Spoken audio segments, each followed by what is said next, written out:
9 मई जलाओ घेराव के चेयरमैन पीटीआई की बहनों और असद उमर समेत दीगर की अबूरी जमानतों पर समाअत। एटीसी लाहौर ने मुल्जिमान की अबूरी जमानतों में 16 अक्टूबर तक तौसी कर दी है। इसी हवाले से मजीद तफसीलात जानते हैं नुमाइंदा मोहम्मद इशफाक से।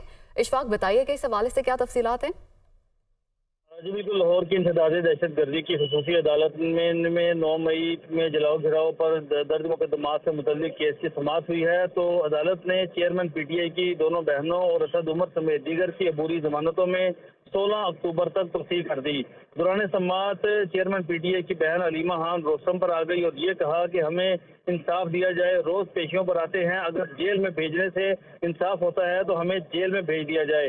दौरान समाअत चेयरमैन पीटीआई के वकील बुरहान मोजम ने अलीमा खान को मजीद गुफ्तगू करने से रोक दिया, जबकि तफ्तीशी अफसर की जानिब से अदालत को ये बताया गया कि अभी इस मामले पर तफ्तीश जारी है। जिसके बाद अदालत ने मुल्ज़मान की अबूरी जमानतों में 16 अक्टूबर तक तौसीक करते हुए आइंदा समाअत तक तफ्तीश मुकम्मल करके रिपोर्ट जमा करवाने का हुक्म दे दिया।